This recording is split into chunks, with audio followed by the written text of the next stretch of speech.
Hello friends, happy autumn time. We are officially in the coziest and therefore the best reading time of the year, at least for me. There's just something absolutely magical about cozying up in my comfiest of cozy sweaters under a knitted blanket, ideally by a window with the pitter-patter of rain and a steaming cup of tea with my nose in a book. That is the ultimate form of self-care for me. I really do believe that what we read becomes a part of us somehow. And so I see books as such a wonderful way to transform your present moment and to be who you want to be. I mean, if I'm hoping for a bit more magic and whimsy to my everyday, I love diving into children's literature. Or if it's sophistication and elegance, that it girl, that city girl that I am wanting to be, I pick up a book with a confident female protagonist living in the city. And uniquely during autumn, if I'm daring for some adrenaline, I'll pick up something spooky and kind of revel in the fun of being a bit scared. Basically, books, movies, crafts, food, tea, they're all wonderful ways to embrace the season at hand, and that is exactly what we're going to do today. So, if you have not already, go ahead and make yourselves a heartwarming cup of tea, grab your coziest of comfy blankets, and I'm going to share with you guys my favorite autumnal reads and a few other things that help me to make the most of this season. Cheers!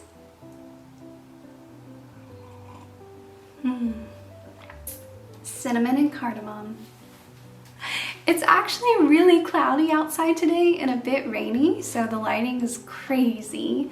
I think the darkness adds to the ambiance, but I apologize for how quickly it turns from light to dark. Anyways, as is my standard, I chose way too many books to speak about, so I'm just gonna dive in with my all-time favorites. And they're all quite different from each other, but I think I'll begin with The Very Secret Society of Irregular Witches by Sangu Mandanna. I read this book for the first time last year. It was a book club pick on my Patreon, and I'm so glad that my patrons suggested it because otherwise I don't think I would have read it. And as I said, it ended up being one of my all-time favorite reads of last year, perhaps ever. This book is just coziness, feel-goodness, and whimsy wrapped up in a book. It follows one of my favorite tropes of a misfit feeling like they don't belong anywhere, and then ultimately finding their chosen family and being accepted as 100% who they are. I absolutely love those kinds of stories. And that's this book in a nutshell. If you have not read this and you want something that's just an easy, gentle, actually pretty funny, with a touch of witchy whimsy, this is the book for you. Next, I have The Name of the Wind by Patrick Rothfuss. I know I've mentioned this in previous reading recommendations.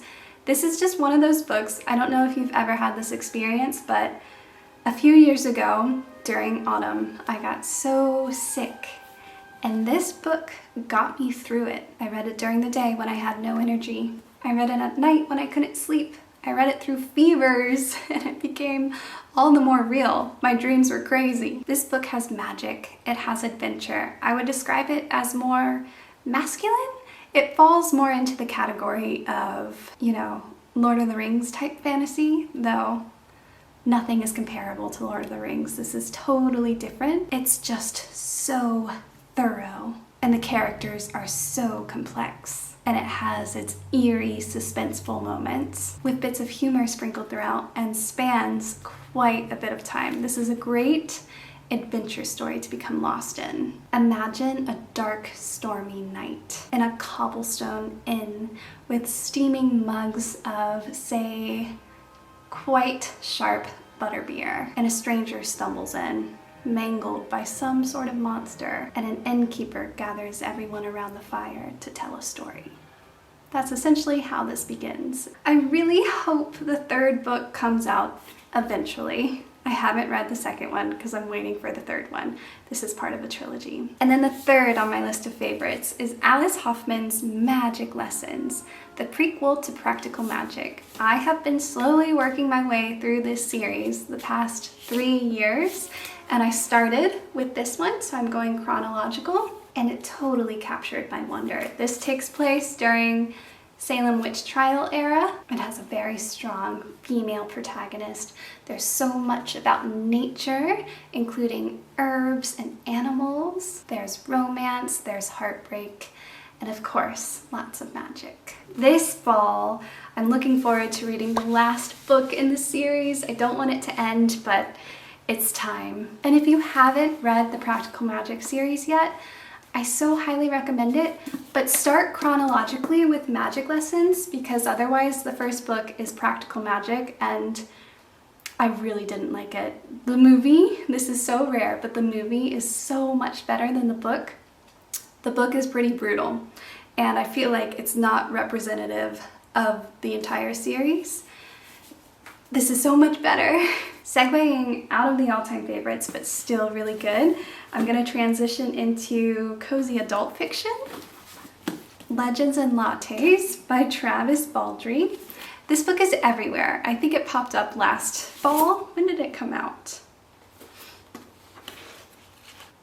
Yep, 2022.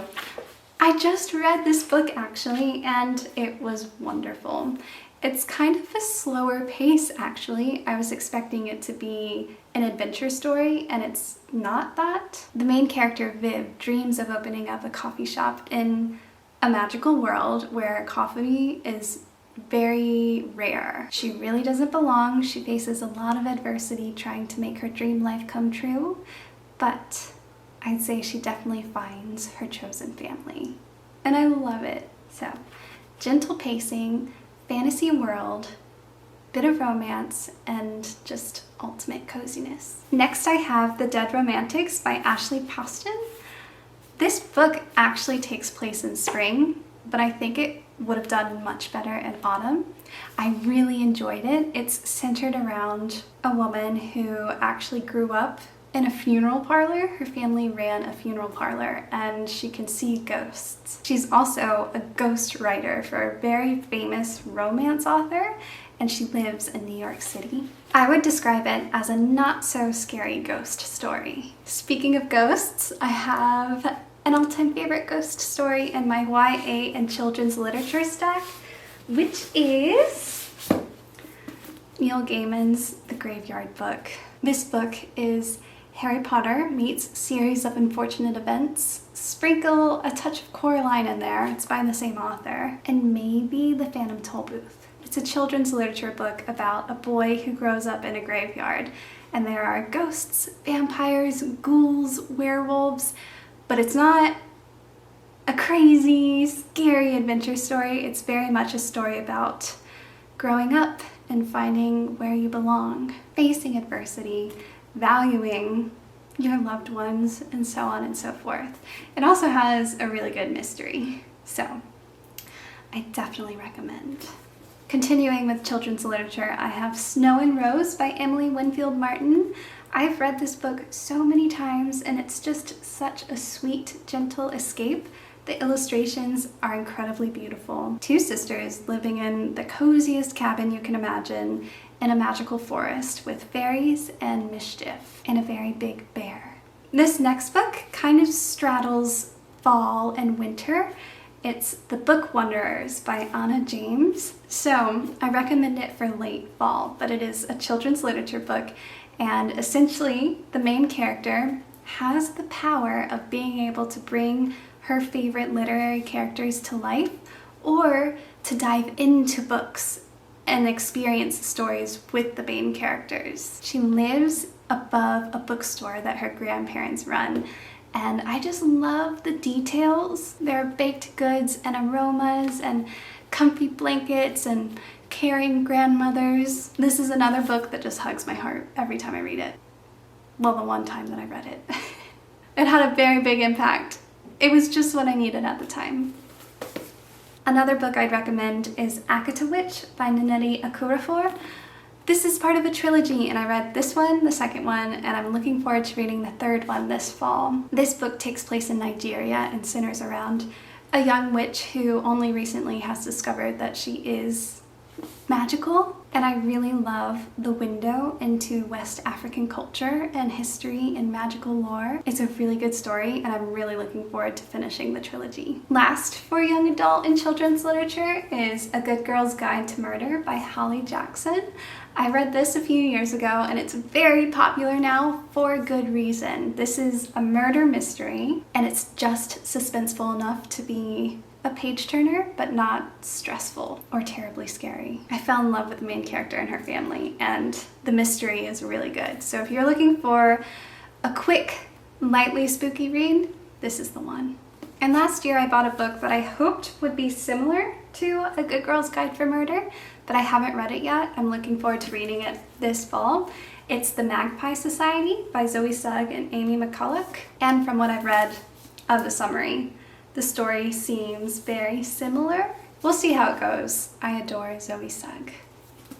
And lastly, for books, you know, it wouldn't be an autumn book reading recommendation if I didn't speak about A Poem for Every Day of Autumn, edited by Ali Asiri, which is just a collection of poems for every day of autumn, starting September 1st and going through November. I just love reading a poem to start off my day. It's just a bit of magic to look forward to every single morning, and it really just feels like such a treat to have fall-themed poetry to read.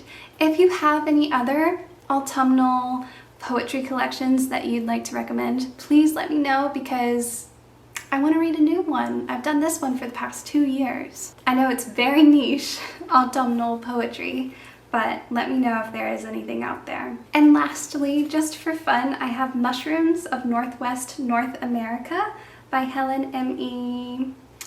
I cannot pronounce her last name. I have quite a few nature anthologies. I just really enjoy being curious about nature, especially plants, herbs, fungi that are unique to each season.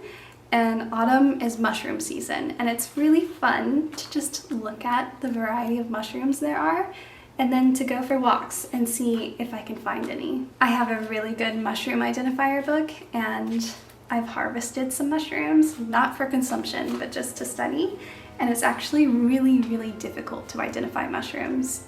I don't think I would ever harvest them and eat them, and I'm really just in awe of people who can actually do that.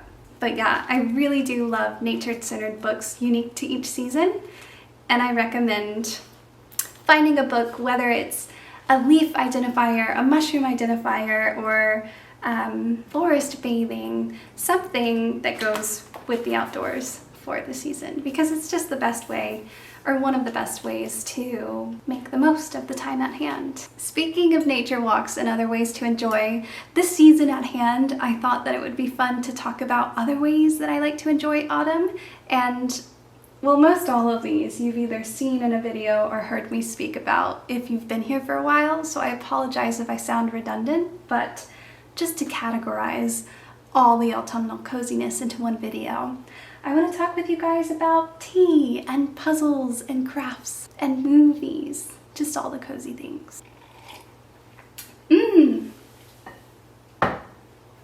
So,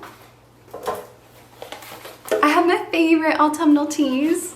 You guys have, whoops. You guys have heard me talk about these so many times, but Cinnamon and Cardamom by the Republic of Tea. Cinnamon, ginger, cardamom, and other herbs and spices. So good, subtle, kind of creamy, and just the epitome of a heartwarming tea. I love a good rooibos tea, especially in the colder months, and this is Creamy Vanilla Rooibos Tea by Carmian.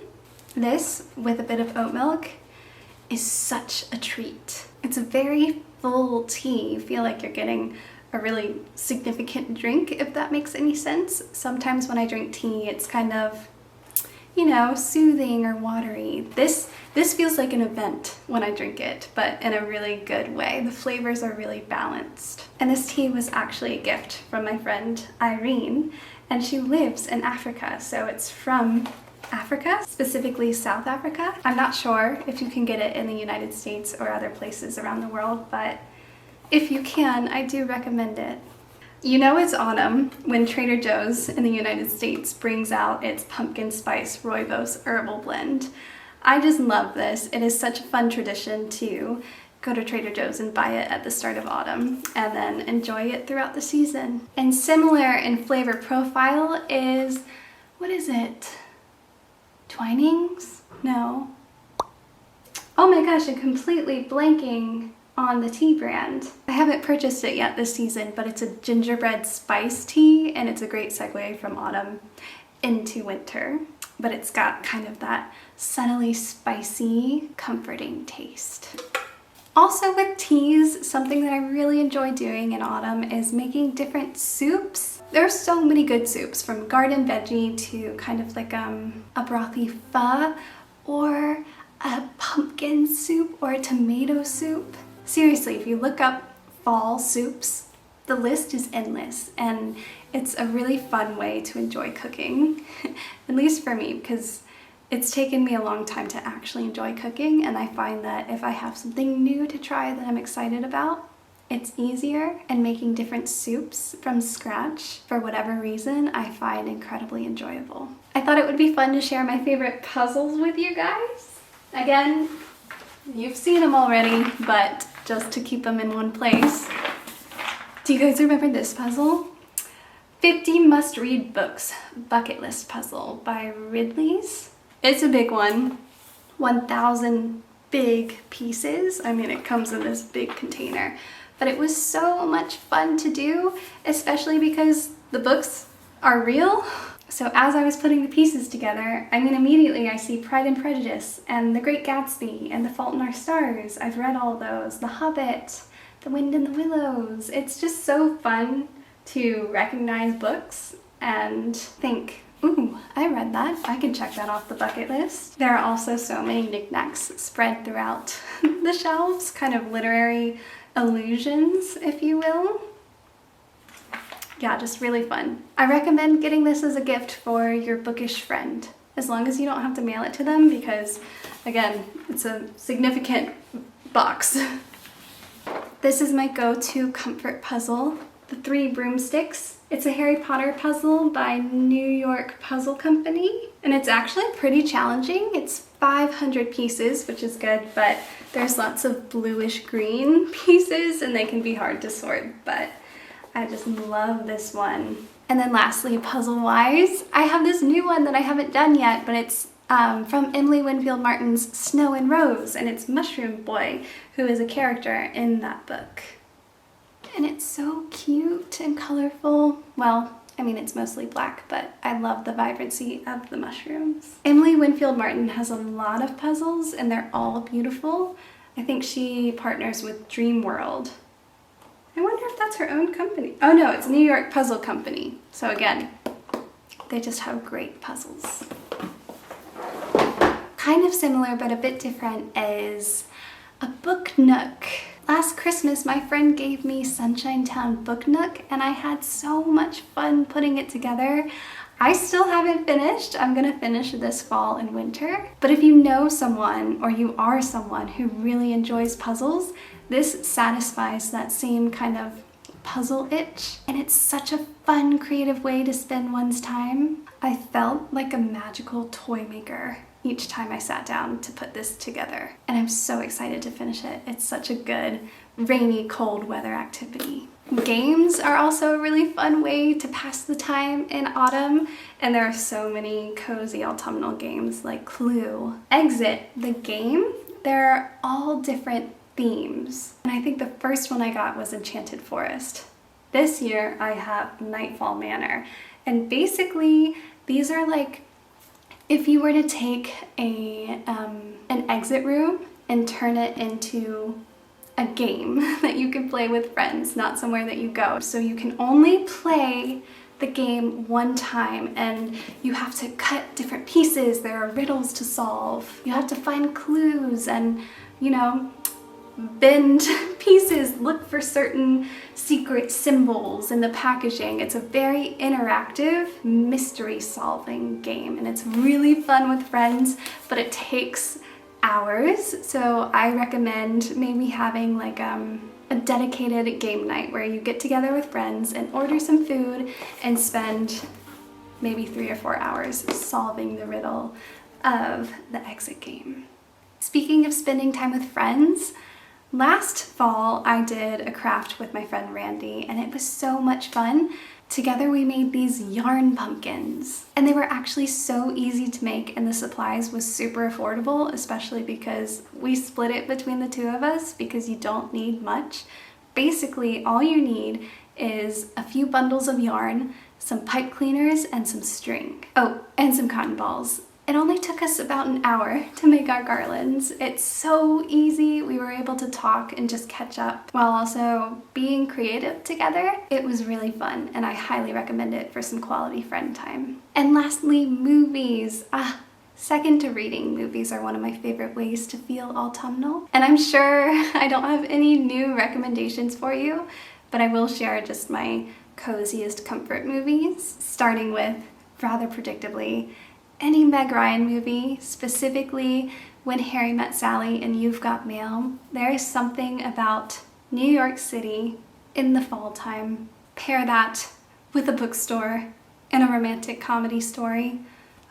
So good. Last year, for the first time, I watched Practical Magic, and I absolutely loved it. I just love Sandra Bullock and Nicole Kidman. Bewitched, starring Nicole Kidman, or the original series, the original TV series, both are really good. I mean, I love the original series. If you need a laugh and are also craving some whimsical magic silliness, Bewitched is absolutely that. And then lastly, of course, children's movies, perhaps the coziest of movies. Matilda is one of my favorites. I also love the book. I can remember very clearly reading it for the first time when I was about 9 years old, and I just felt a kindredness to Matilda, and I really like the movie adaptation.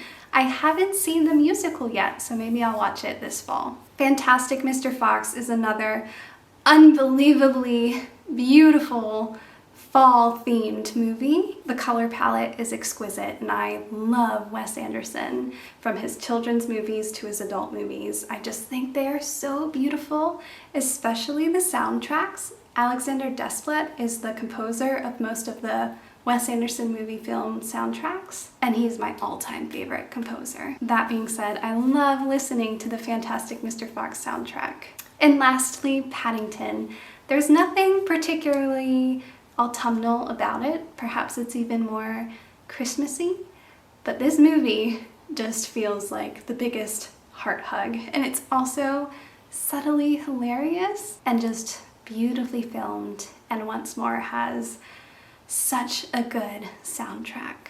I just love Paddington. I love the Browns. And the movie cast is incredible. I'm not sure why, but I started watching Paddington on my birthday each year, and so it's just extra special and heartfelt for me. And there you have it. Those are my all things autumn recommendations. I hope that you've enjoyed this video.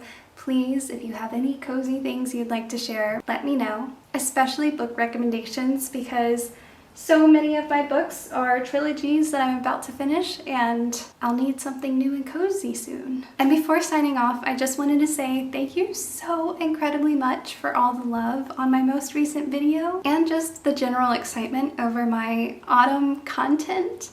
I feel like autumn is such a good YouTube time, and so many of you have told me that my videos are your favorite autumnal videos, and that is really truly just the best compliment, because like I said, there's so much incredible autumn content out there. So no matter what, I'm just happy that you guys are here, and I'm thrilled that you look forward to and enjoy my videos. Thank you for spending your time with me. Really, truly, it is a gift. You are a gift. Cheers, friends.